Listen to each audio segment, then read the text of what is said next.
The first time I felt something shift, it wasn't loud. It didn't come with a fight or an accusation. It came with her hands on my shoulders, steadying me, telling me to slow my breathing like she was talking a plane down from the sky. She said panic was dangerous. She said panic made people sloppy. She said if we stayed calm, nothing bad could happen because we were a team. She always said that word like it had weight, like it could hold us in place if everything else failed. We had already shared everything by then. Passwords, bank accounts, private thoughts I'd never spoken out loud before her. She knew which fears still woke me up at night, and which mistakes I pretended didn't bother me. There was nothing left to hide, and I mistook that for safety. When the first official email arrived, she read it before I did. She summarized it gently, like bad news delivered in a hospital hallway. When the phone call started, she told me what to say, what not to say, when to stop talking. She framed it as protection. She framed everything as protection. The night the investigators showed up, she cried harder than anyone else in the room. She clung to my arm like she'd fall apart without me. I remember thinking, at least I'm not alone. I didn't realize that by then, she already was. When I met her, I wasn't looking for someone to manage my life. I was looking for someone who understood it. She had this way of listening that made silence feel productive instead of awkward. When I talked about work, about the pressure, about the corners I cut just to keep things moving, she didn't interrupt. She asked questions that felt like concern, not suspicion. She liked order. She liked systems. She said chaos was where people got hurt. I admired that about her because my life felt like a series of loose ends pretending to be a plan. She made lists. She remembered dates. She noticed patterns I missed. Being with her felt like finally having someone on my side of the table. Early on, she suggested we be fully transparent. She said secrets rot relationships from the inside. She said couples fail because they curate themselves instead of showing up honestly. I believed her because it sounded mature, responsible, grown. So, I gave her access. My phone, my email, my accounts. Not because she demanded it, but because she framed it as mutual. She shared hers too, at least in theory. She said trust wasn't real unless it was inconvenient. At night, we talked about mistakes like they were weather systems, unfortunate but survivable. I told her about decisions at work that lived in gray areas, missed paperwork, shortcuts that saved time but bent rules. Nothing dramatic, nothing I thought could destroy me.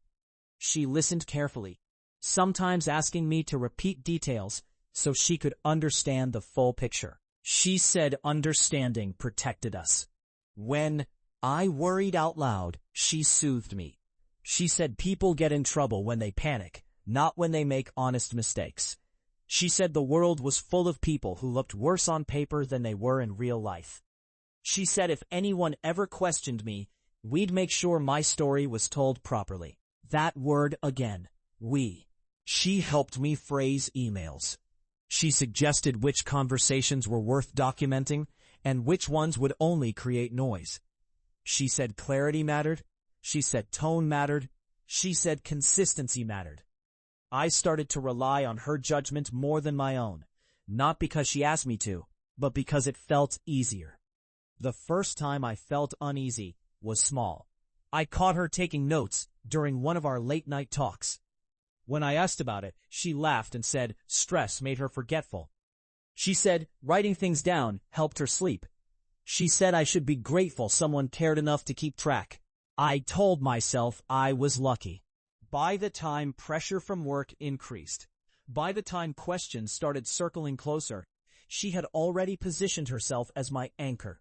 She was the calm one, the reasonable one, the person everyone trusted. I didn't notice how often the problems were framed as mine. When my supervisor started asking for clarification, she treated it like a drill, not a crisis. She asked me to walk her through timelines slowly, carefully. She corrected me when my memory wavered. She said inconsistencies were how people got misunderstood. She said precision was kindness. She started organizing my past like a filing system.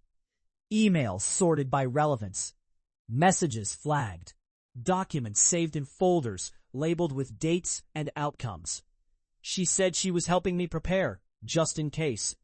I told myself I was grateful. The more organized she became, the more anxious I felt, though I couldn't explain why. Every conversation turned into a rehearsal. Every answer had to be framed just right.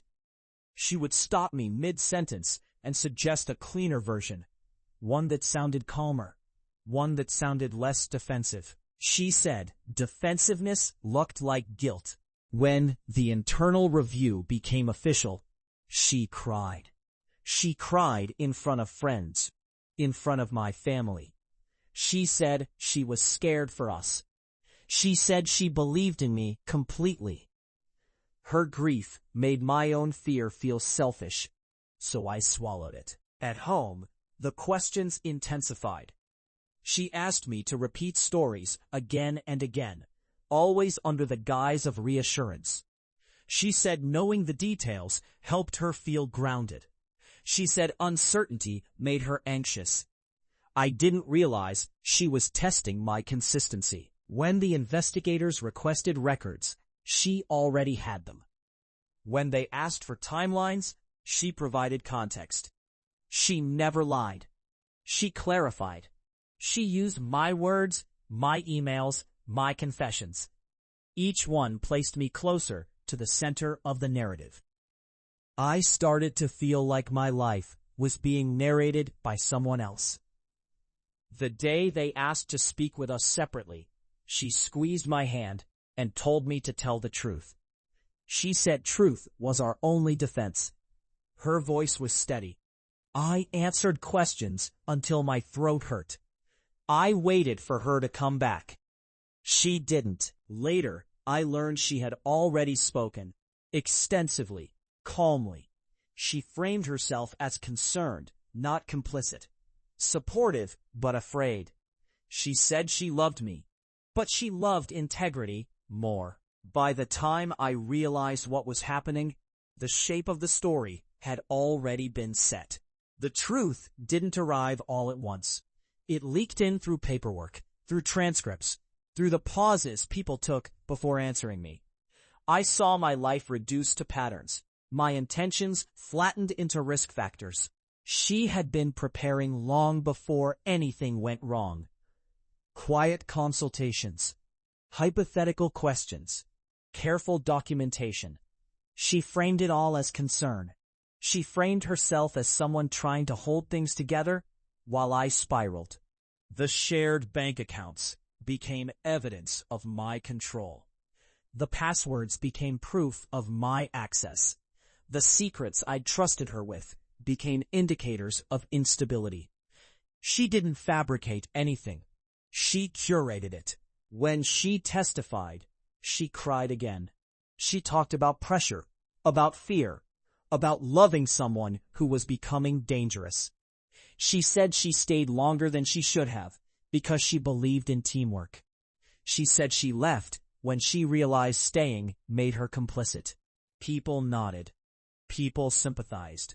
I watched from a distance that felt clinical, detached, like observing my own autopsy. What broke me wasn't the exposure.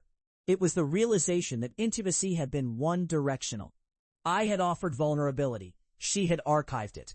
I had believed transparency meant safety. She had treated it like insurance. The exit plan worked because it didn't look like betrayal. It looked like responsibility. Now, alone, I replay moments that once felt tender. Her calm voice, her gentle corrections, the way she always positioned herself as the steady one. I see how every reassurance doubled as preparation. There's no comfort in understanding this. No clean ending. Just the slow recalibration of memory until even the good moments feel compromised. Sometimes I still hear her telling me to breathe, telling me we were a team.